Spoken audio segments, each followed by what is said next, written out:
اعوذ باللہ من الشیطان الرجیم بسم اللہ الرحمن الرحیم سبحانک لا علم لنا الا ما علمتنا انک انت العلیم الحکیم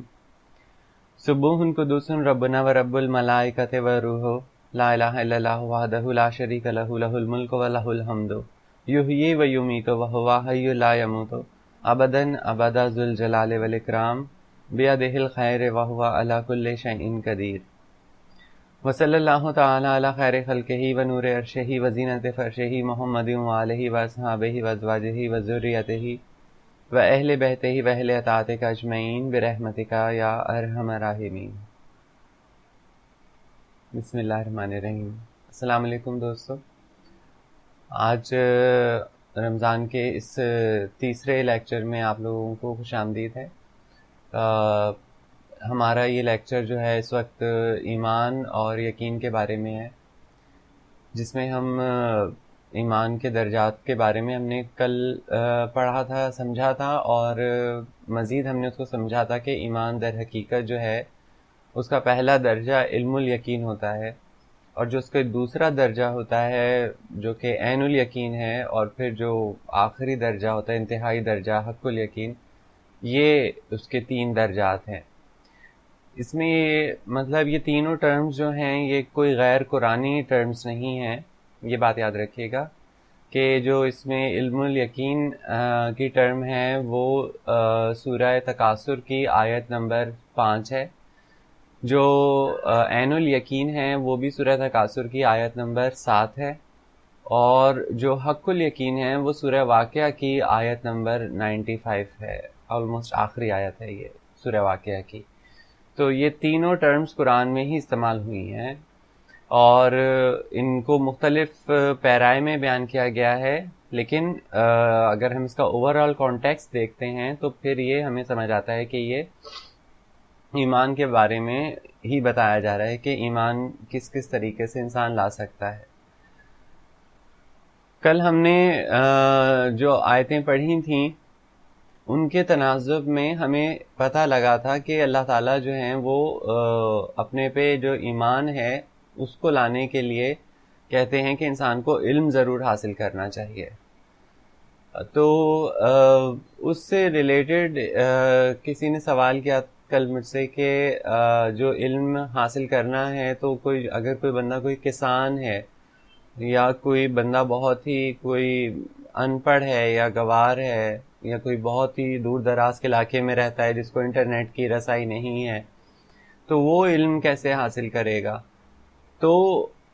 بتانے کی بات یہ ہے کہ اللہ تعالیٰ کی یہ جو کائنات ہے، یہ جو زمین ہے، اس میں اللہ تعالیٰ نے ہر جگہ اپنی نشانیاں اور اپنے علم کی جو تفصیلات ہیں وہ رکھی ہوئی ہیں۔ کوئی بندہ کچھ بھی ہو، کوئی مال مویشی چلاتا ہو، کوئی ڈرائیور ہو، ٹریکٹر چلاتا ہو، کسان ہو، وہ اپنے ہنر میں بہت ماہر ہوتا ہے۔ آپ کسی کسان کو اگر دیکھیں تو بہت کسانوں کو وہ کھاد کو ہاتھ لگاتے ہیں تو انہیں پتہ لگ جاتا ہے، وہ زمین کو الگ طریقے سے ٹھوکتے ہیں تو انہیں پتہ لگ جاتا ہے کہ یہ زمین فصل دینے والی ہے نہیں ہے، یا بہت آسانی سے ان کے پاس وہ ایکسپرٹیز ہوتی ہیں جو عام آدمی کے پاس نہیں ہوتی، کیونکہ وہ ان کا آبائی پیشہ ہے، وہ اسی کو کرتے آئے ہیں۔ تو وہ کسان اس پہ کبھی اگر غور کرے کہ میں جو یہ بیج بوتا ہوں اور میں اس کو پانی ڈالتا ہوں، میرا تو بس یہی کام ہے، اس بیج کو درخت میں بدلنا یا فصل میں بدلنا اور اس سے پھل کا حاصل ہونا اور اس کو بیچ کر اس کو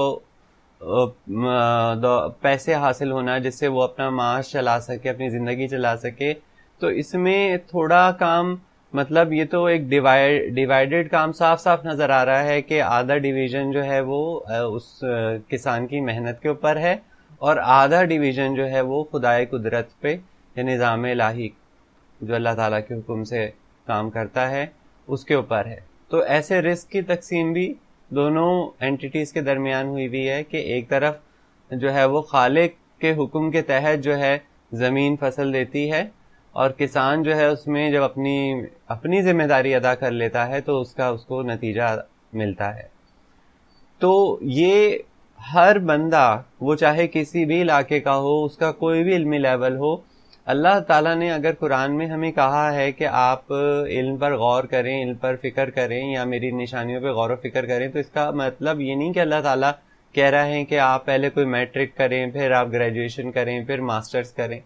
ہاں، علمی درجات کی الگ بات ہے، لیکن بنیادی علم تو ہر انسان کے پاس ہے، اور کوئی نہ کوئی ایسا ہنر، کوئی نہ کوئی پیشہ اس کی زندگی میں ہوگا ہی جس سے وہ اپنا معاشی معاملہ چلا رہا ہے. یا خواتین ہو گئیں تو وہ گھریلو معاملات میں بہت طاقت ہوتی ہیں، وہ گھریلو معاملات کو چلانا اچھے طریقے سے جانتی ہیں، تو ان معاملات کے چلانے میں ان خواتین کے لیے نشانیاں ہیں، اور معاشی معاملات کو چلانے کے لیے مردوں کے لیے نشانیاں ہیں، یا جو عورتیں معاشی معاملات میں کام کرتی ہیں ان کے لیے بھی اس میں نشانیاں ہیں. تو آپ کا اپنے پیشے میں بھی بہت ساری نشانیاں ہوتی ہیں. ایک معمولی مثال لیں، کوئی بندہ آفس میں کام کرتا ہے، آفس میں وہ کام کرے گا تو وہ دیکھے گا ایک بڑا آرگنائز سیٹ اپ ہے، اور ساری چیزیں بڑے پروسیجر کے تحت ہوتی ہیں، اور اگر وہ پروسیجرز فالو نہ کیے جا رہے ہوں تو پھر جو ہوتی ہے کمپنی لاس میں جانے لگتی ہے، یا بندے کی جاب خطرے میں آ جاتی ہے، اور ان چیزوں کو ان کو دہرانا پڑتا ہے، ریوائز کرنا پڑتا ہے. تو صاف نظر آتا ہے کہ ایک پروسیجر ہے، اس کو فالو نہیں کیا گیا تو کام نہیں چلے گا، جو بھی اس کی کمپنی ہے یا اس کا دفتر ہے، اس کے امور ہیں، وہ کام نہیں کریں گے. اسی طریقے سے کسان ہو گیا یا کوئی بھی اس طرح کھیتی باڑی کرنے والے لوگ ہو گئے، انہیں بھی پتہ ہے ایک پروسیس ہے، ایک پروسیجر ہے، اس کے بغیر وہ کچھ بھی نہیں کر سکتے.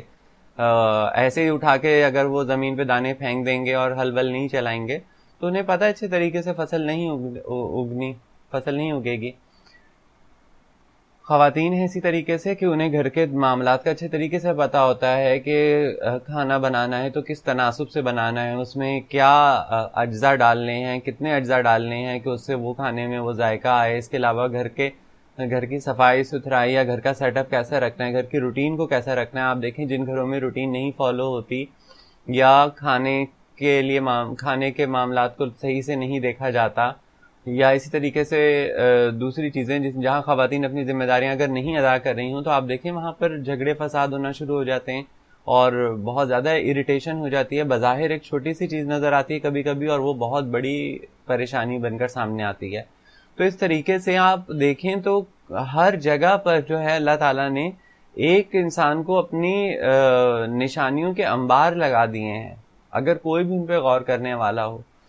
تو جب اس طریقے سے ہماری پوری کائنات، ہماری زندگی جو ہے وہ پروسیجرز میں بندھی ہوئی ہے، لاز میں بندھی ہوئی ہے، تو جیسے ہی خدا کی بات آتی ہے ہم ایسا کیوں سوچتے ہیں، یا ہماری سوچ ایسی کیوں ہو جاتی ہے کہ جو خدا ہے وہ لا سے ماورا ہے، یا اس کے کاموں میں کوئی لا کی ضرورت نہیں ہے، یا اسے مدد مانگنے میں ہمیں لا کی کوئی ضرورت نہیں ہے، بس ایسے جیسے تیسے ہم اس سے مدد مانگ لیں اور وہ مدد کرے، اسے مدد کرنی چاہیے. ایسا نہیں ہے. خدا جو کہ کائنات کو قانون دینے والا ہے، اس سے جب آپ مدد مانگتے ہیں یا دعا کرتے ہیں تو وہ بھی قانون کے تحت ہی دعا اس تک پہنچتی ہے. ویسے تو وہ سنتا جانتا ہر چیز کو ہے، لیکن وہ چاہتا ہے کہ اس تک دعا قانون کے تحت ہی پہنچے، اور قانون کا تقاضا ہوتا ہے کہ انسان پہلے اپنا عمل کرے اور پھر اس کا نتیجہ اللہ پہ چھوڑے. اس کو ہم انشاءاللہ اس معاملے کو اچھے طریقے سے سمجھیں گے جب ہم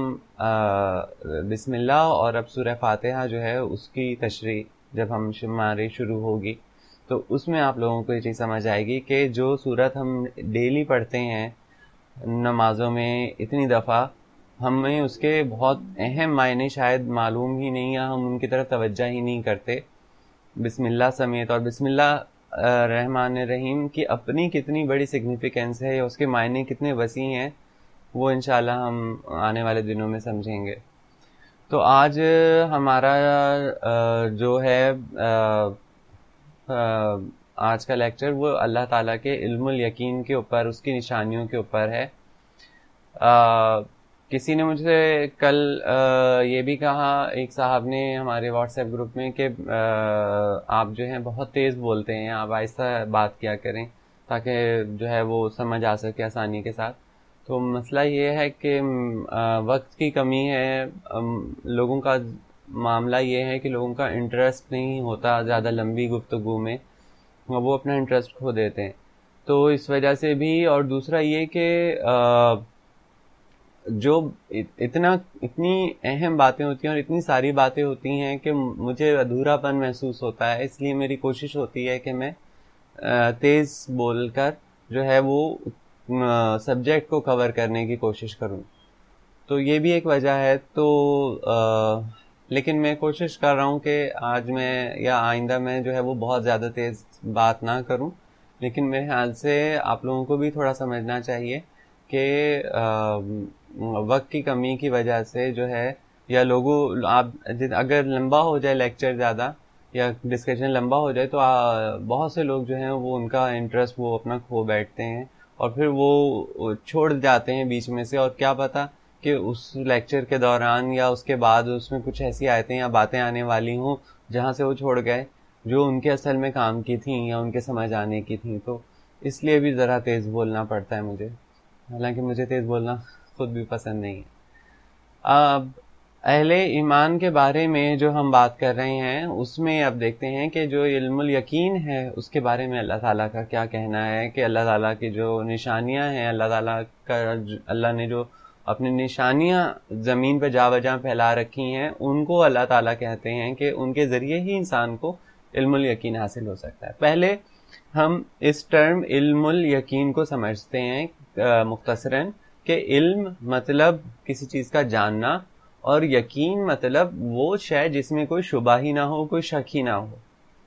تو ایسی چیزوں کے جاننے کو جن میں شکوک و شبہات نہ ہوں ان کو علم الیقین کہا جاتا ہے. یعنی کہ اگر آپ اس کو سائنسی زبان میں کہیں تو فلاسفیکل ڈیبیٹس یا تھیوریز جو ابھی فیکٹ ثابت نہیں ہوئی ہیں وہ علم الیقین نہیں ہے, وہ علم الیقین کی طرف کا ایک سفر ہے. اچھا, یہ سفر بھی بہت ضروری ہوتا ہے, یہ غیر ضروری نہیں ہوتا, لیکن یہ ان کے لیے ہے جو اس میں ماہر ہیں. ایک عام انسان ہونے کی حیثیت سے ہمارے لیے وہ چیز جاننا زیادہ ضروری ہے جو کہ یقینی طور پر معلوم ہو چکی ہے اور وہ ہمارے روزانہ کے مشاہدے کی چیزوں میں آتی ہو اور اس کا ہماری زندگی سے براہ راست کوئی تعلق ہو, یا خدا کی خدائی کو سمجھنے میں یا اس کی عظمت کو یا اس کے طریقہ کار کو سمجھنے میں وہ ہماری کوئی رہنمائی کرتی ہو. یہ چیزیں علم الیقین ہیں اور ان میں ہمیں زیادہ فوکس کرنا چاہیے بجائے ان کے کہ ہم کوئی ایسی فلاسفیکل ڈیبیٹس میں پڑھیں, ایسے مباحث میں پڑھیں کہ جو تو پہلی بات ہے کہ جو علم الیقین والی کیٹیگری میں نہیں آتے, یعنی کہ ابھی وہ ان کا کوئی فائنل ورژن ہمارے سامنے نہیں ہے یا کوئی ایون ان کا کوئی سٹینڈرڈ ورژن بھی ہمارے سامنے نہیں ہے. ابھی بس وہ ایک محض ایک تصور ہے, ایک نظریہ ہے اور اس نظریے پہ ابھی بات ہو رہی ہے. تو ایسی باتوں کا جاننا جو ہے یہ ان کے لیے زیادہ بہتر ہوتا ہے جو پہلے سے بنیادی باتوں پہ اچھی گرفت رکھتے ہوں. جو نہ رکھتے ہوں ان کے لیے یہ چیزیں جو ہیں وہ الٹا کبھی کبھار گمراہی کا سبب بنتی ہیں. اور جو اس وقت بہت زیادہ جو الحاد کی کیفیت پاکستان میں اور کچھ دوسرے جگہوں پر تیزی کے ساتھ پھیل رہی ہے مذہب بیزاری کی وجہ سے, اس میں سب سے بڑا ریزن یہ ہے کہ ہم ان مباحث میں پڑ گئے ہیں یا ان تھیوریز میں یا ان فلاسفیکل ڈیبیٹس میں پڑ گئے ہیں جن کا کوئی ہماری اصلی زندگی سے لینا دینا نہیں ہے اور نہ ان کے سچ ہونے سے یا ان کے جھوٹ ہونے سے ہمارے ایمان پر یا ہمارے اعمال پر یا ہمارے روز آخرت پر کوئی فرق پڑنا ہے. لیکن وہ ہمارے لیے اس وقت سب سے ضروری بنا کے دکھائے جاتے ہیں یا ہمیں فیل کروائے جاتے ہیں ان لوگوں کی جانب سے جن کی روزی روٹی ہی شاید ان چیزوں سے چلتی ہے. تو ہمیں اس معاملے میں محتاط رہنا چاہیے کہ ہمیں اپنا فوکس, اپنی توجہ کہاں رکھنی ہے. اس میں سب سے شروعاتی آیت ہم لیتے ہیں سورہ بقرہ کی آیت نمبر 118 ہے, 118 کہ اور بے علم کہتے ہیں کہ اللہ ہم سے کیوں کلام نہیں کرتا یا ہمارے پاس کوئی نشانی کیوں نہیں آتی. ان سے پہلے لوگ بھی ایسی ہی باتیں کہہ چکے ہیں, ان کے دل ایک جیسے ہیں. یقین کرنے والوں کے لیے تو ہم نشانیاں بیان کر چکے ہیں, یقین کرنے والوں کے لیے ہم نشانیاں بیان کر چکے ہیں. بے علم کہتے ہیں کہ اللہ ہم سے بات کیوں نہیں کرتا. یا ہمارے پاس اس کی کوئی نشانی کیوں نہیں آتی. یہی مین آرگومنٹ ہوتا ہے بہت سارے لوگوں کا جب ان کو خدا کا کہا جاتا ہے کہ آپ خدا پر ایمان لائیں یا خدا موجود ہے. تو وہ کہتے ہیں بھائی اگر خدا ہے تو وہ نظر کیوں نہیں آتا, ہم سے بات کیوں نہیں کرتا, اور یا یہ کہ اگر چلو وہ خود سامنے نہیں آ سکتا تو کوئی مہیر العقل نشانی کیوں نہیں لاتا, یعنی کہ آؤٹ آف دا لاز نشانی کیوں نہیں لاتا. آؤٹ آف دا لاز نشانیاں جب وہ دیتا تھا تب کون سا کوئی ایمان لے آیا, تو وہ کیوں آپ کو آؤٹ آف دا لاز نشانیاں دے. اور وہ تو جب دیتا ہے تو پھر ہم نے سمجھا کہ وہ تو پھر یقینی بات ہو جاتی ہے, اس کے بعد تو بس فنا ہی فنا ہے. تو یہی بات اللہ نے کہی کہ ان سے پہلے لوگ بھی ایسی ہی باتیں کہہ چکے ہیں, ان کے دل ایک جیسے ہیں, یعنی ان کی سوچ جو ہے, یہ جو سوچ ہے ان کے ذہنوں میں وہ ایک ہی جیسی ہے. یہ سارے ایک ہی کیٹیگری کے لوگ ہیں. ان کی سوچ کیا ہے اصل میں, کہ اصل میں انہوں نے ایمان نہیں لانا اور اس کے لیے یہ بہانے تراشتے ہیں. کیوں؟ کیونکہ اگر ایمان لے آئے, پہلی تو بات ہے ایمان دل میں پہلے ہی بات ہوتی ہے, ان کو معلوم ہوتا ہے, دل گواہی دیتا ہے کہ کوئی ذات موجود ہے, لیکن ایمان اس لیے نہیں لانا ہوتا کیونکہ اگر ایمان لے آئے تو پھر اس ذات کے احکامات پر عمل کرنا پڑے گا, اور اس سے تو زندگی بڑی پھیکی ہو جائے گی. ان کے خیال سے جو ہے اس میں سے رنگینی ختم ہو جائے گی یا بے فائدہ ہو جائے گی, یا بہت کچھ جو یہ لوگ کرتے ہیں یا ہم لوگ کرتے ہیں سمپل ایمان لا کے بھی ہم وہ کرتے ہیں. تو اس لیے ہم ایمان کی تو کیٹیگری میں ہی نہیں ہے اس طریقے سے کہ ملاوٹ کرنا, دھوکہ دینا, جال سازیاں کرنا, دولت کے لیے ہیر پھیر کرنا, یہ سارے کام کرنا. جو بھی ایمان والا بندہ ہوگا وہ تو یہ سب نہیں کرے گا, لیکن ہم یہ سب اگر کر رہے ہیں تو مینز ہم میں ایمان ہی نہیں ہے. تو اللہ تعالیٰ کہہ رہے ہیں کہ یقین کرنے والوں کے لیے تو ہم نشانیاں بیان کر چکے ہیں, یعنی نشانیاں جو ہیں وہ تو آلریڈی بیان ہو چکی ہیں. اب وہ کیا نشانیاں بیان اللہ تعالیٰ کر چکے ہیں, مختصراً میں آپ کو بتاتا ہوں کہ وہ کیا چیزیں ہیں جن کے بارے میں اللہ نے ہمیں براہ راست ہدایت دی ہوئی ہے قرآن میں کہ ہمیں ان پر غور و فکر کرنا چاہیے. ان میں نشانیاں ہیں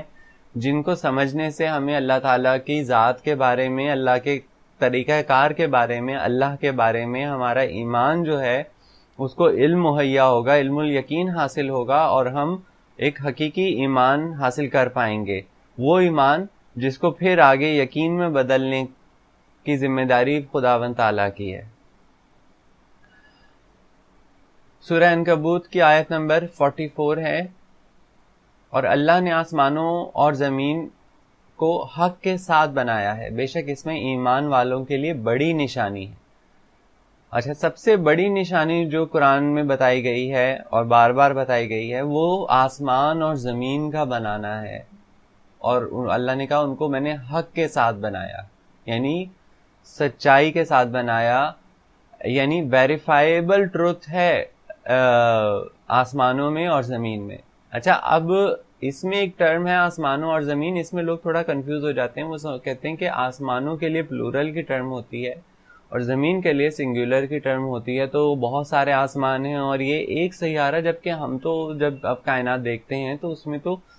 سیارے ہی سیارے ہیں اور زمینیں ہی زمینیں ہیں. تو اللہ تعالیٰ نے زمینیں کیوں نہیں کہا, اللہ نے زمین کیوں کہا؟ تو اس میں میں آپ کو بتاؤں کہ ہمیں جو انڈرسٹینڈنگ ہے وہ یہ ہونی چاہیے, جو ہماری انڈرسٹینڈنگ ہے کہ اس میں اللہ تعالیٰ جب آسمانوں کو پلورل میں بتاتے ہیں تو اللہ تعالیٰ اس آسمان کو پلورل میں نہیں بتا رہے ہوتے کہ یہ ایک آسمان پلورل میں ہے. اس سے مراد اللہ تعالیٰ کی کچھ اور آسمان ہیں جو اس پوری یونیورس, یہ جو پوری یونیورس ہمیں نظر آتی ہے اللہ کے لیے یہ ایک ہی آسمان ہے. تو وہ جو آسمانوں کی بات کرتا ہے وہ اس سے آگے کے آسمان ہیں جن کے بارے میں ہمیں کچھ علم نہیں ہے. اس کو تو وہ آسمان دنیا کہتا ہے, جیسے کہ سورہ ملک میں ہے کہ اس نے آسمان دنیا کو تاروں سے مزین کیا. تو اس کا مطلب ہے تارے جو موجود ہیں وہ تو اسی خلا میں ہیں, اسی کائنات میں ہیں. تو اس کو وہ آسمان دنیا کہتا ہے. تو پھر تو آسمانوں کی بات مینز وہ اور ڈائمینشنز یا اور اس سے ہائر کوئی ایریاز ہیں یونیورس کے جن کو وہ اللہ تعالیٰ آسمان کہہ رہا ہے. اور زمین جو ہے اللہ جب کہتے ہیں زمین, تو زمین سے مراد اصل میں وہ تمام سیارے ہیں جو کہ موجود ہیں اس پوری یونیورس میں. آسمان سے مراد, آسمان دنیا سے مراد وہ تمام ستارے جن کو ہم سورج کہتے ہیں وہ ہیں، یا کانسٹلیشنز ہیں، یا سپر سن ہیں، سپر سن کلسٹرز ہیں،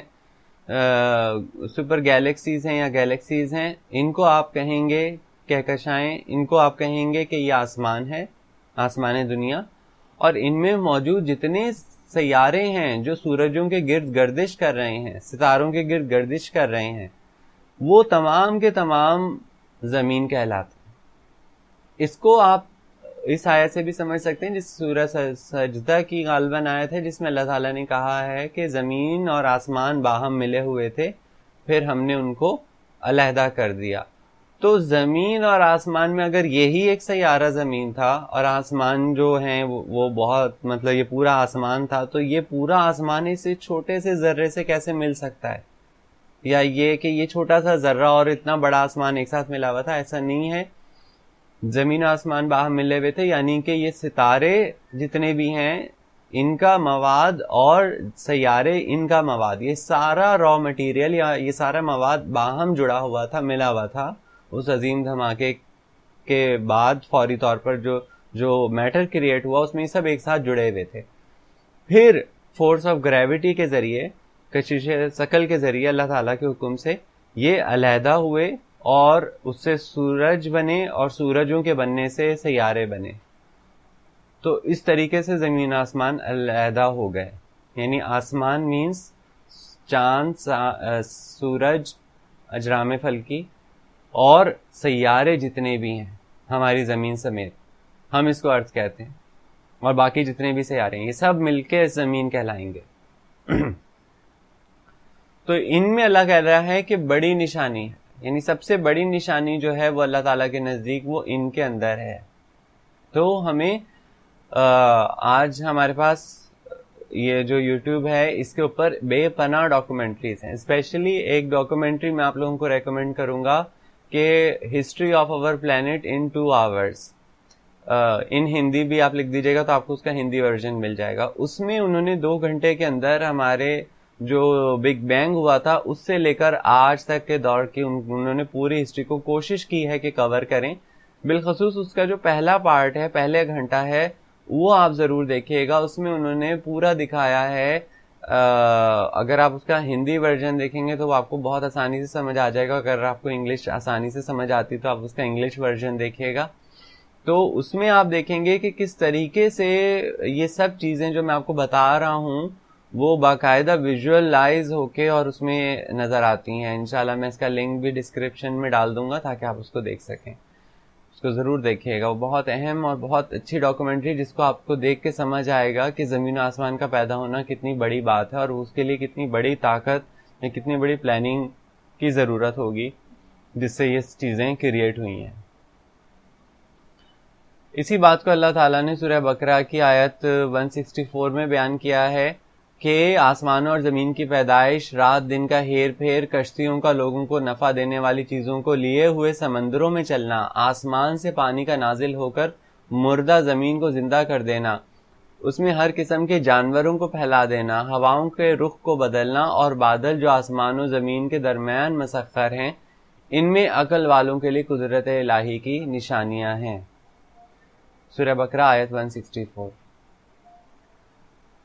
اور آسمانوں اور زمین میں بہت سی نشانیاں ہیں جن پر سے گزرتے ہیں اور ان سے منہ پھیر لیتے ہیں. سورہ یوسف آیت 105. یعنی انسان کے بارے میں اللہ نے بتا دیا ہے کہ وہ جو کہہ رہے تھے نا کہ اللہ ہم سے کلام کیوں نہیں کرتا، نشانیاں کیوں نہیں دکھاتا، وہ اللہ نے بتا دیا کہ میری تو بہت ساری نشانیاں آسمان و زمین میں موجود ہیں لیکن آپ لوگ ان کی طرف دیکھتے ہی نہیں ہیں، گزر جاتے ہیں اور ان سے منہ پھیر لیتے ہیں. تو آپ ان سے منہ پھیرتے ہیں جس وجہ سے آپ کا اللہ پر یقین یا ایمان نہیں آ پاتا اور آپ کا ان لوگوں پر آ جاتا ہے جو الٹی سیدھی باتیں کرتے ہیں. تو جو بھی بندہ غور و فکر کرتا ہے اپنے جسم پر، اپنی دنیا پر، اپنی کائنات پر، اپنے ارد گرد کے ماحول پر، چیزوں پر، اس کو اللہ پر یقین آ ہی جائے گا ہر حالت میں. اللہ نے اتنی اپنی نشانیاں رکھ چھوڑی ہیں، اللہ یہ کہ وہ بندہ چاہتا ہو کہ وہ یقین نہ لائے کیونکہ اس کے اپنے مقاصد ہیں، یا اس کو پتا ہے کہ یقین لانے سے یا ایمان لانے سے پھر وہ جو ہے اس کی زندگی میں سے رنگینی ختم ہو جائے گی یا اس مرضی ختم ہو جائے گی، اور وہ اپنی مرضی سے جو اتنا کچھ کرنا چاہتا ہے وہ نہیں کر سکے گا. اور حقیقت میں میری بہت سارے جو ہے ملحدوں سے بات ہوئی ہے، ایکس کرسچین سے بات ہوئی ہے، میرے ان سے لمبے لمبے ڈیبیٹ ہوئے ہیں، اور میں نے یہی جانا آخر میں کہ ان کے سامنے جتنی بھی باتیں میں نے رکھ دیں، جتنا کھول کر میں نے ان کو سمجھایا، میرے وہ ڈیبیٹ آج بھی انٹرنیٹ پہ موجود ہیں، ان میں سائنسدان بھی موجود تھے کچھ. وہ لوگ اصل میں اس چیز سے کہتے تھے، ان کا اصل مسئلہ یہ تھا کہ بھائی خدا کو ماننے سے ہمیں بلا وجہ بہت ساری پابندیوں میں زندگی گزارنی پڑے گی، اور اگر ہم اس کو نہیں مانتے تو ہم فلی انجوائے کر سکتے ہیں زندگی کو. یہ اصل مسئلہ ہے کہ جو بھی بندہ خدا پر ایمان نہیں لانا چاہتا، اور جو لوگ بظاہر ایمان لائے ہوئے ہیں، یعنی ہم جیسے لوگ یا یہ ہماری قوم جو بظاہر ایمان لائی بھی ہے، وہ نام نہاد ایمان ہے، اس کا اللہ کے ہاں کوئی بھی کاؤنٹنگ ہی نہیں ہے سرے سے، کیونکہ ان کا جو ایمان ہے یا جو ہمارا جو ایمان ہے، اس ایمان میں تو ہر چیز اللہ کا نام لینے کے بعد بھی جائز ہے.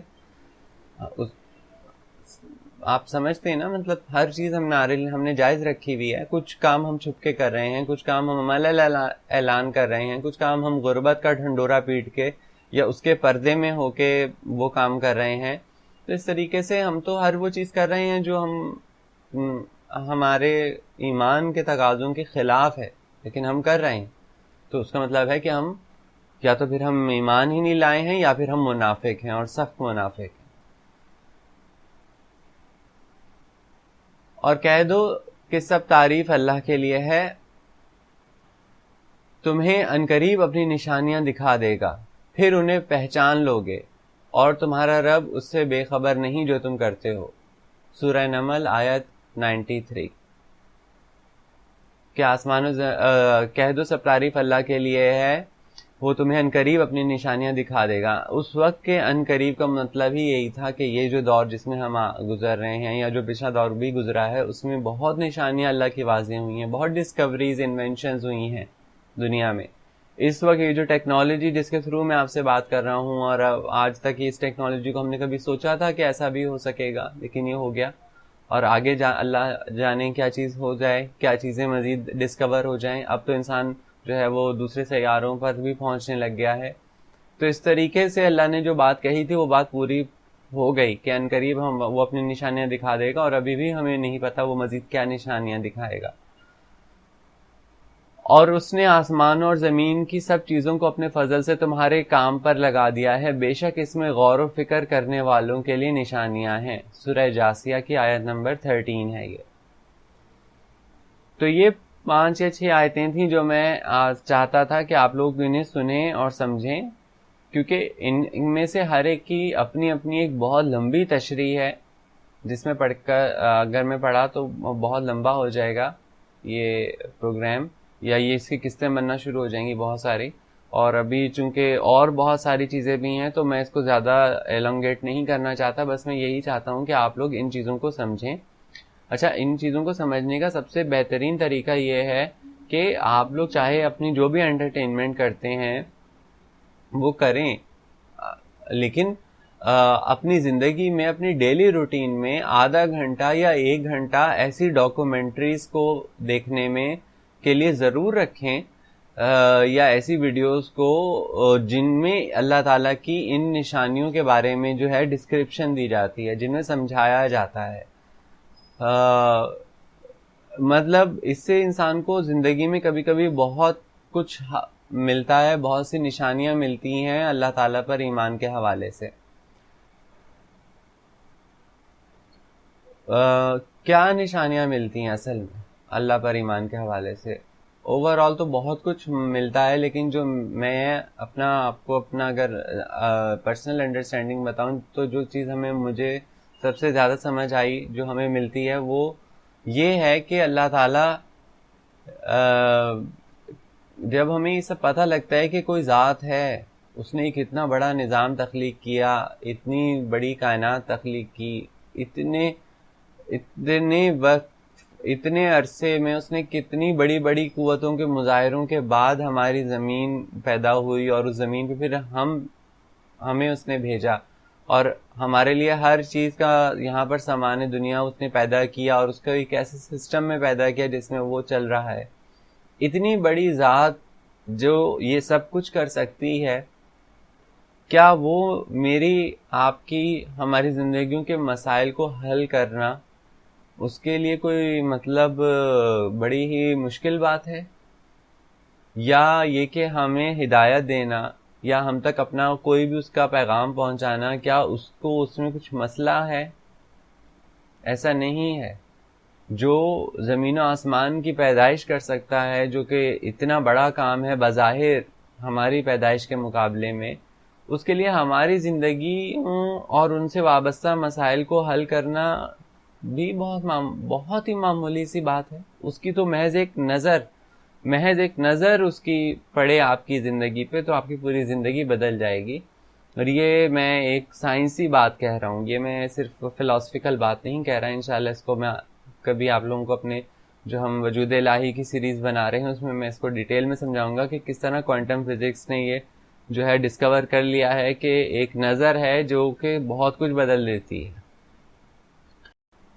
تو وہ ذات جس نے یہ آسمان و زمین کو خلق کیا ہے، وہ ایسا کیسے ہو سکتا ہے کہ وہ ذات جو ہے اس کو کوئی بندہ بے بس کر سکتا ہو، یا کوئی شے، کوئی بھی چیز جس کے بارے میں ہم سوچتے ہیں کہ وہ ہمارے معاملات میں رکاوٹ کھڑی کر رہا ہے، یا کوئی جادو ہے یا کوئی بندش ہے یا کوئی نظر بد ہے، یہ چیزیں اس ذات کے سامنے کوئی حیثیت نہیں رکھتی. جو کچھ ہو رہا ہے اس ذات کی مرضی سے ہو رہا ہے، اور آدھا حصہ اس میں انسانوں کے اپنے ہی کیے کا اسے بھگتنا پڑتا ہے. اب کبھی وہ اپنی بے علمی کو بھگتتا ہے، کبھی ناسمجھی کو بھگتتا ہے، کبھی اپنے سمجھ کر بھی غلط کام کرنے کے نتیجے کو بھگتتا ہے. اور جب بھی انسان اللہ کی طرف رجوع کرتا ہے اور اپنے تقاضے پورے کرتا ہے تو اللہ تعالیٰ کی طرف سے اس کو لازمی مدد ملتی ہے، اور اسی مدد کو ایمان کا نام دیا جاتا ہے. تو مختصراً اس گفتگو کو میں یہاں پر سمیٹتے ہوئے آپ لوگوں سے یہ ریکویسٹ کروں گا کہ آپ لوگ یہ ایسی ڈاکومنٹریز یا ایسی چیزیں ضرور دیکھیں تاکہ آپ کو پہلے تو یہ یقین آئے، یہ سمجھ آئے، یہ علم ہو کہ کس طریقے سے اس نے خلقت کی، جو ابھی تک کی مجوزہ ایک اسٹینڈرڈ انڈرسٹوڈ اور فیکچوئل باتیں ہمارے سامنے آ چکی ہیں. وہ تھیوریز جن کے بارے میں ابھی قیاس آرائیاں جاری ہیں، ان پہ ابھی ہم نہ بھی جائیں تو بھی ہمارے پاس اتنا مواد موجود ہے، اتنی چیزیں موجود ہیں کہ ان پہ اگر ہم غور و فکر کریں تو کیا کیا نہیں اس وقت جو ہے وہ موجود ہے. ہم اپنا کتنا سارا وقت جو ہے وہ دوستوں میں گزار دیتے ہیں، ویڈیوز میں، موویز میں، انٹرٹینمنٹ میں. آپ دیکھیں ہم اپنے دن کا بہت سارا وقت جو ہوتا ہے اس کا استعمال بہت ہی فضول اور بس وقت گزاری والے کاموں میں کرتے ہیں، اور ان معاملات میں ہم دلچسپی ہی نہیں دکھاتے. کیونکہ شاید ہمارے نزدیک خدا کی نشانیوں کی اہمیت ہی نہیں ہے. اسی لیے اللہ تعالیٰ نے اس آیت میں کہا ہے کہ آسمان زمین میں بہت سی نشانیاں ہیں جن پر سے یہ گزرتے ہیں اور ان سے منہ پھیر لیتے ہیں، یعنی توجہ بھی نہیں دیتے. تو ہم بھی انہی لوگوں کی کیٹیگری میں. یہ جو سورہ یوسف کی آیت نمبر 105. تو ہمیں ایسا نہیں کرنا چاہیے. اور آپ خود دیکھیں گے اپنے اندر، آپ ایک بہت بڑا بدلاؤ دیکھیں گے اپنی سوچ میں، اپنی فکر میں، اپنے علم میں، جب آپ اس قسم کے علم کی طرف متوجہ ہوں گے کہ جیسے زمین آسمان کی پیدائش ہو گئی، سمندروں میں کشتیوں کا چلنا ہو گیا، آسمان سے پانی کس طرح نازل ہوا، واٹر سائیکل کیا ہوتا ہے، کس طریقے سے جانوروں کی زندگی کیسی ہوتی ہے، جانوروں کی زندگی میں تو بہت ہی زیادہ جو ہے وہ ہمارے لیے بہت بڑی بڑی نشانیاں ہیں کہ کس طریقے سے جانور سروائیو کرتے ہیں. انہیں کوئی کھانا دینے والا نہیں ہے، رزق دینے والا نہیں ہے، یعنی کہ ان کا ایک اپنا پروسیس بنا ہوا ہے جس کے تھرو وہ رزق حاصل کر رہے ہوتے ہیں، پانی پی رہے ہوتے ہیں اور اپنی پوری زندگی گزارتے ہیں. کئی اس میں ہمارے لیے نشانیاں ہیں، اور انشاءاللہ میں آپ لوگوں سے کچھ اس میں کچھ اسپیشل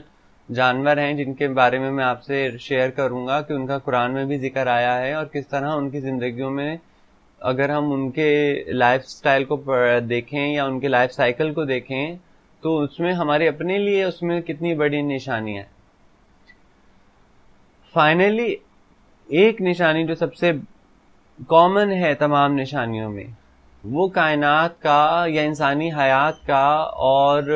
ہر چیز کا ایک اسٹینڈرڈ ماڈل ہے. اسٹینڈرڈ ماڈل آف یونیورس یہ ایک فزکس کی ٹرم ہے.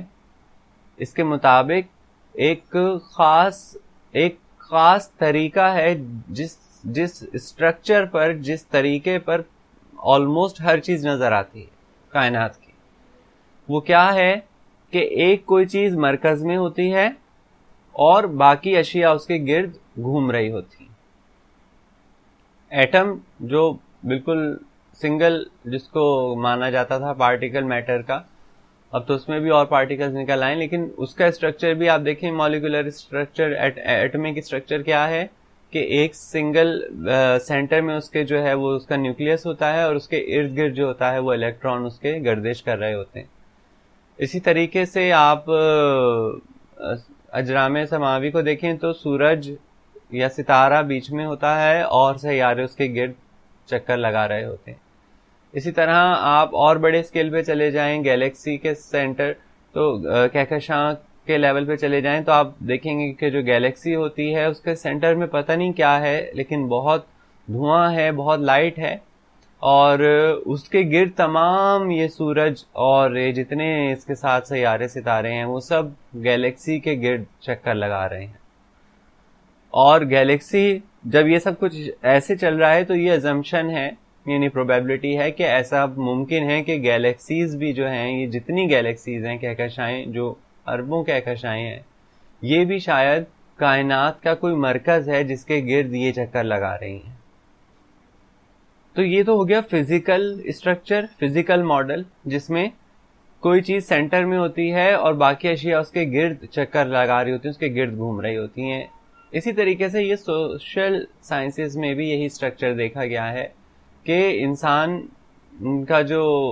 فار ایگزامپل کوئی بھی گھر ہوتا ہے، اس میں کوئی ایک بندہ جو ہوتا ہے وہ سربراہ ہوتا ہے، یا جیسے ماں باپ ہو گئے وہ مل جل کر ایک سربراہ کی اینٹی بن جاتے ہیں، اور بچے یا وہ خاندان ان کے گرد ہی گھومتا ہے. اسی طریقے سے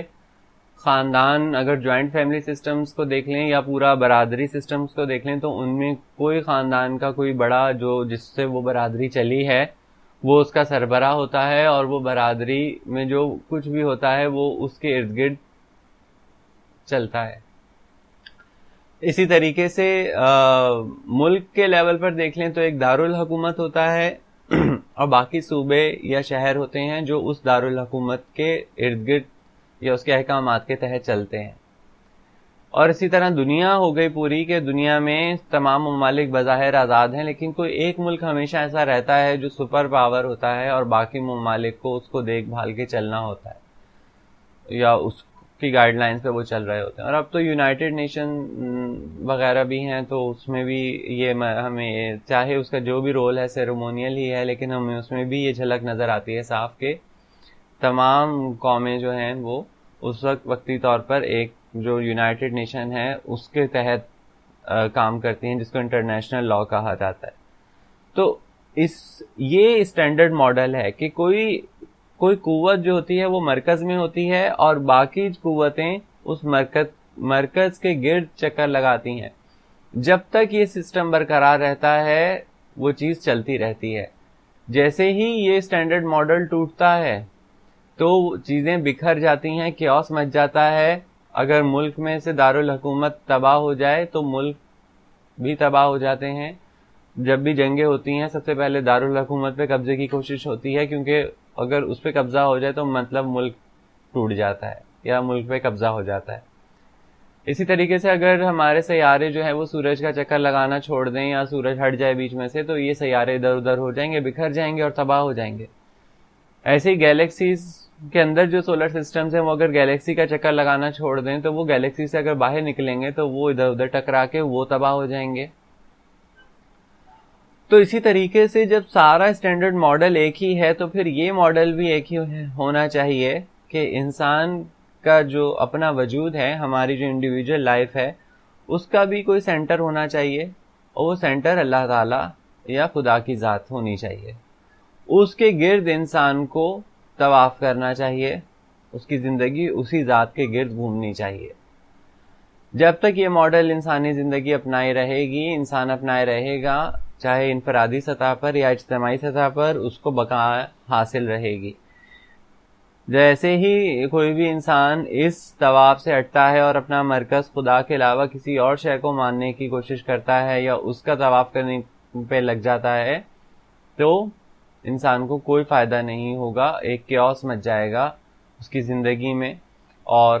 غیر یقینی صورتحال یعنی کہ پیدا ہو جائے گی, جو ہوئی بھی ہے ہماری زندگیوں میں. تو اب میں کچھ سوالات وغیرہ لینا چاہتا ہوں, جس میں کل ایک سوال تھا جس کو میں نے ادھورا چھوڑا تھا, جس میں اویس صاحب نے پوچھا تھا کہ اسلام اور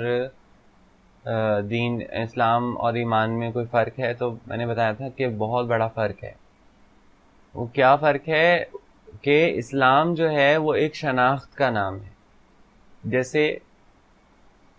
آپ کہیں کہ کوئی ملک ہوتا ہے, اس کا شہری ہونے سے ہمیں آٹومیٹکلی ایک شناخت مل جاتی ہے. جیسے پاکستان ہے تو پاکستانی ہونا ایک شناخت ہے, لیکن پاکستانیت یعنی پاکستان کے ساتھ محبت, اس ملک کے ساتھ وفاداری, اس ملک کی فلاح بہبود کا سوچنا, یہ حب الوطنی کہلاتا ہے. تو کیا محض پاکستان میں پیدا ہو جانے سے کوئی بندہ پاکستانی کہلانے سے وہ حب الوطن بھی ہو جاتا ہے, محب وطن بھی ہو جاتا ہے؟ نہیں ہوتا ہے نا. انفارچونیٹلی پاکستان میں تو پاکستانی ہی نہیں ہے, پنجابی ہیں, بلوچی ہیں, مہاجر ہیں, سندھی, پٹھان ہیں, پاکستانی کوئی نہیں. تو اس کے برخلاف اگر آپ دیکھیں ملیشیا کو, تو ملیشیا میں بظاہر 13 اس کی ریاستیں ہیں, لیکن وہ لوگ بڑے فخر سے کہتے ہیں, کوئی وہاں پر نہیں کہتا کہ میں جو ہوں میں کوالالمپور سے ہوں, یا میں پہانگ سے ہوں, یا میں تلنگانہ سے ہوں. وہ سب کہتے ہیں ہم ملے ہیں. وہ اپنے ملے ہونے پہ فخر کرتے ہیں, اور وہ اپنے آپ کو ملے کہتے ہیں. تو ان کے اندر ایک ملیشین جو ہے حب الوطنی ہے. تو اسی طریقے سے اسلام, اللہ تعالیٰ نے اپنے جو دین ہے, اپنے اس دین کی جو شناخت رکھی ہے, اس کو وہ اسلام کہتا ہے. اب جو بھی اس کے اس ظاہری پہلو کو کہے کہ یہ اسلام ہے, تو وہ تو ظاہری ایک اسلام ہے. یعنی اب کوئی بھی اگر ان ظاہری اعمال کو اپنا لے گا یا ان ظاہری کلمات کو ادا کر دے گا, تو اس کو لیگلی کہہ دیا جائے گا کہ ہاں بھائی یہ مسلمان ہے. لیکن کیا وہ صاحب ایمان ہے؟ کیا وہ جو اسلام کا جو شناخت اس نے اپنائی ہے, کیا اس شناخت کے تقاضوں کو وہ پورا کر رہا ہے, جس کا سب سے بڑا تقاضا اللہ پر ایمان لانا ہوتا ہے حقیقت میں, یعنی کہ عملی ایمان, یہ لفظی یا بناوٹی ایمان نہیں, حقیقی ایمان. تو وہ ہم نے ڈیٹیل میں سمجھ لیا کہ ہمارا وہ ایمان اللہ پر نہیں ہوتا. تو چونکہ ہمارا وہ ایمان نہیں ہوتا اللہ پہ, تو یہ بالکل ایسے ہی ہے جیسے انفارچونیٹلی ہمارے ملک کی مثال ہو چکی ہے کہ پاکستان تو ہے, ایک پاکستانی شہریت بھی ہے, ایک شناخت بھی ہے, لیکن کسی کے بھی بہت ہی کم لوگوں کے دل میں اصل میں اس ملک کو آگے لے جانے کا جذبہ ہے, یا وہ کوئی ایسا معاملہ رکھتے ہیں کہ جس کے تحت وہ ان محب الوطن کہلائیں یا حب الوطنی جھلکتی ہو. تو یہ بہت کم کیٹیگری ہے ان لوگوں کی, اور زیادہ تر لوگ وہی ہیں کہ بس چل چلاؤ, بھیڑ چال ہے, ایک ریوڑ ہے, قوم کا نام دیا ہوا ہے جبکہ ریوڑ ہے ایک. تو اس طریقے سے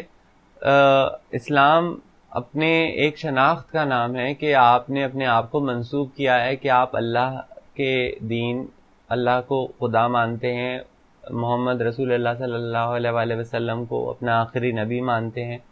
اور اللہ کی کتاب کو اپنے لیے کتاب ہدایت مانتے ہیں. یہ شناخت ہے، لیکن کیا اس شناخت کے جو تقاضے ہیں یا جو اس کا عملی مظاہرہ ہے وہ ہم کرتے ہیں؟ وہ ہم نہیں کرتے. تو جس طریقے سے پاکستان میں محض 14 اگست کو جھنڈا لہرانے سے کوئی بندہ جو ہے وہ اصل میں پاکستانی طور پر محب الوطن نہیں کہلائے گا، وہ ایک کیسے ہی ہے بس نمائشی چیز. اسی طرح دین میں اسلامی نام کو اپنانے سے یا اپنے آپ کو مسلمان کہنے سے یا کچھ مسلمانوں والا لباس پہن لینے سے یا وضع خطا بنا لینے سے کوئی مسلمان نہیں ہو جاتا جب تک کہ اس کے اندر ایمان نہیں آئے گا. اور ایمان جب تک نہیں آئے گا تب تک وہی آیت ہم پر نافذ رہے گی جو اللہ تعالیٰ نے ان سورہ توبہ میں وہ جو سورہ تھی اس میں اللہ تعالیٰ نے کہا ہے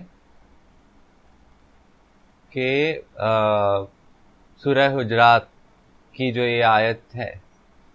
آیت نمبر 14، کہ دیہاتی کہتے ہیں کہ ہم ایمان لے آئے ہیں. کہہ دو کہ تم ایمان نہیں لائے، کہو کہ ہم اسلام لائے ہیں. ایمان تو ابھی تمہارے دلوں میں داخل ہی نہیں ہوا. تو یہ جو دیہاتیوں کی بات کی جا رہی ہے یہ ہم پہ اصل میں آج کل 100% پوری ہوتی. دوسرا سوال ہے، یہ ایک آئی ڈی ہے، انہوں نے سوال کیا ہے، کوئی خاتون ہے، کہ کافی لمبا ان کا جو ہے وہ سوال ہے کہ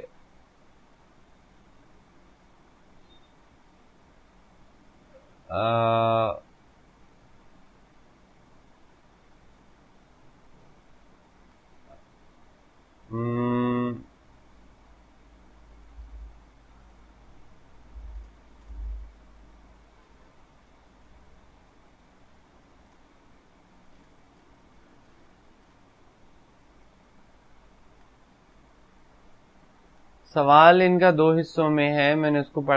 پڑھ لیا ہے لیکن میں اس کو پڑھ نہیں رہا ہوں کیونکہ انہوں نے کہا ہے کہ ان کے سوال کو جو ہے وہ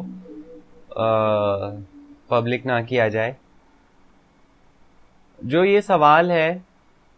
اس میں اس کے 2 پہلو ہیں. ایک یہ کہ انہوں نے کوئی اللہ تعالی کو لے کر اپنی زندگی میں ایک مقصد سوچا ہے اور یہ اس مقصد پہ بڑی پیشنیٹ ہیں، اور انہوں نے سوچا ہے کہ چونکہ خدا کے لیے کچھ بھی جو ہے وہ خدا کے لیے کچھ بھی وہ نہیں ہے، ناممکن نہیں ہے، تو اس لیے یہ اس مقصد کے پیچھے لگی ہوئی ہیں اور تقریباً 7 سال سے یہ اس مقصد کے پیچھے ہیں. اب ان کو لگتا ہے کہ ان کا وہ مقصد پورا ہونے والا ہے یا خدا اس مقصد کو پورا کر دے گا، اور دوسری طرف یہ کہ گھر والوں کا دباؤ آ رہا ہے کیونکہ خاتون ہیں تو اس لیے ان کو ان کی شادی کے معاملے میں گھر والوں کا دباؤ ہے. تو یہ پوچھنا بس یہ چاہ رہی ہیں کہ یہ اپنے ماں باپ کی خوشی کو فوقیت دیں کہ کہیں گناہ تو نہیں کر دیں گی، کیونکہ ان کی پریشانی کی وجہ بن رہی ہیں ایک طریقے سے. ماں باپ چونکہ چاہ رہے ہیں کہ ان کی شادی ہو جائے اور وہ جو ہے وہ اپنے اس گول کو جو انہوں نے کہا ہے کہ خالصتاً یہ گول خدا کے لیے ہے، انہوں نے اس کو کہا ہے دوبارہ سے کہ یہ جو انہوں نے زندگی کا مقصد ہے جو بھی ہے وہ خالصتاً صرف اور صرف خدا سے متعلق ہے اور اس کا تعلق میری اپنی ذات سے نہیں ہے. اچھا، یہ آپ کا جو ہے معاملہ، اس میں آپ کو یہ کہوں گا کہ آپ سب سے پہلے یہ بات سمجھیں کہ خدا سے متعلق اگر آپ کا یہ ایمان ہے کہ یہ جو بھی مقصد ہے، اب مجھے نہیں پتا آپ کا مقصد کیا ہے،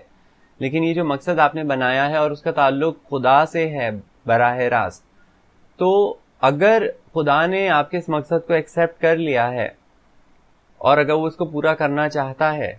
تو شادی یا کوئی بھی چیز اس میں رکاوٹ نہیں بن سکے گی. اللہ تعالیٰ اپنا مقصد پورا کر کے رہتا ہے. اللہ تعالیٰ اگر کوئی بندہ ٹھان لے تو اللہ تعالیٰ اس بندے کی زندگی میں جو بھی حالات و واقعات ہوں اس کے قطع نظر اللہ تعالیٰ نے اگر اپنا مقصد کسی سے پورا کروانا ہے وہ پورا کروا لیتا ہے. اللہ تعالیٰ کو کوئی چیز روک نہیں سکتی. اسی طریقے سے آپ کی یہ سوچ کہ آپ کی شادی کی وجہ سے آپ کا مقصد ادھورا رہ جائے گا، اگر تو وہ کوئی دنیاوی مقصد ہوتا تو میں کہتا شاید ایسا ہو بھی سکے، لیکن آپ چونکہ ایک اللہ کے مقصد کی بات کر رہی ہیں تو اگر اللہ نے اس مقصد کو ایکسیپٹ کر لیا ہے تو آپ بلا خوف و خطر جو ہے شادی بھی کریں اور آگے اپنی زندگی میں جو ذمہ داریاں ہیں ان کو انجام دیں، کیونکہ جو ایک نیچرل ہیومن لائف سائیکل ہے وہ پہلی ذمہ داری تو آپ پر اس لائف سائیکل کا پورے کرنا ہی کی ذمہ داری بنتی ہے، باقی جو بھی مقصد آپ نے سوچا ہے وہ سیکنڈری ذمہ داری ہے۔ اللہ تعالیٰ آپ سے جب سوال کریں گے تو اللہ تعالیٰ پہلے آپ سے یہ سوال کریں گے کہ کیا آپ نے اپنی ذمہ داری کو پورا کیا تھا، یعنی ماں باپ کے ساتھ حسن سلوک، بہن بھائیوں کی ذمہ داری دیکھنا، اور اسی کے ساتھ جب ماں باپ اور یہ جو ہماری سوسائٹی ہے اس میں خواتین اکیلی نہیں رہ سکتی، ان کو بہت مسائل اور پریشانیوں کا سامنا کرنا پڑتا ہے، اور ہماری نہیں کسی بھی سوسائٹی میں آپ دیکھیں تو ایک انسانی سائیکل ہے، اس کا تقاضا ہے کہ یہ چیز ہونی چاہیے، تو آپ اس سائیکل کو توڑنے کی اگر کوشش کریں گی اور اس کے بعد آپ کہیں گی کہ میں خدا کی خدمت کرنا چاہ رہی ہوں، تو یہ تو رہبانیت والا معاملہ ہو گیا جس سے اللہ تعالیٰ نے منع فرمایا، کہ اللہ تعالیٰ نے کہا کہ میں انسانوں کے درمیان رہتا ہوں، مجھے میرے مقاصد یا مجھے حاصل کرنا ہے تو انسانوں میں رہ کر ہی حاصل کرنا ہوگا، جنگلوں میں نکل کر یا اکیلے پن میں پڑھ کے یا تنہائیوں میں تم مجھے نہیں حاصل کر سکتے۔ تو اس لیے آپ کا مقصد اگر خدا سے وابستہ ہے تو خدا خود اس کو پورا کرنے کا ضامن ہے، اور اگر وہ کرنا چاہے گا تو آپ کی شادی کے بعد بھی ایسے حالات پیدا کر سکتا ہے، وہ ایسے لوگ آپ کو ملوا سکتا ہے۔ اگر آپ کو یہ ڈر لگتا ہے کہ آنے والا بندہ آپ کے اس مقصد میں رکاوٹ بنے گا تو اللہ کے ہاتھ میں ہے، انسانوں کے دلوں کو پھیرنا اللہ کے ہاتھ میں ہے، اللہ چاہے گا تو آپ کی باتوں سے، یا اگر آپ کی باتیں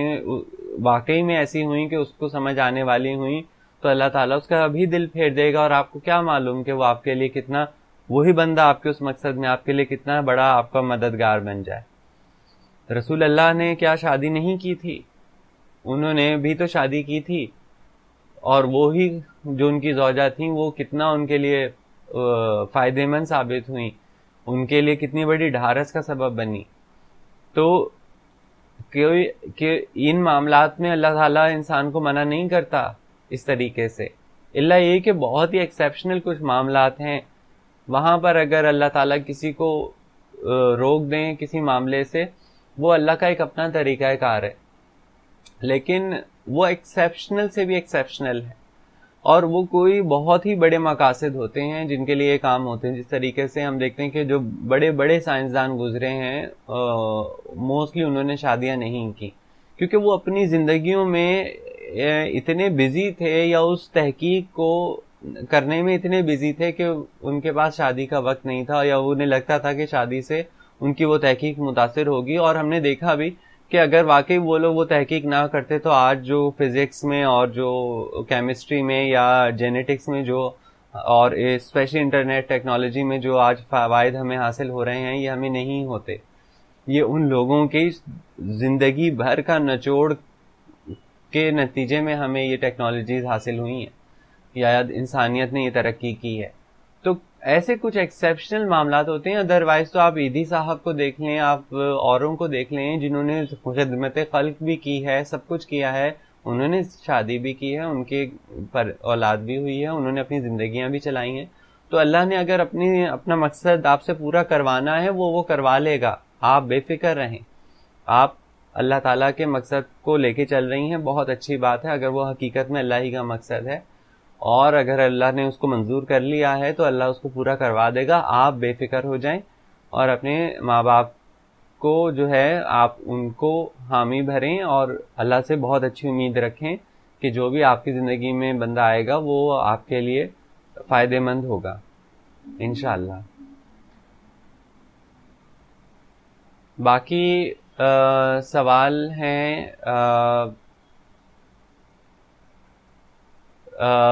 ٹائم کافی ہو چکا ہے، میں ان سوالات کو اور ایک دو اور سوالات ہیں، اب ان سوالات کو صرف میں ایڈریس کروں گا اپنے کل کے جو لیکچر ہے اس میں، اور تاکہ اس سیکشن سے ریلیٹڈ یہ سارے سوالات ایڈریس ہو جائیں. اور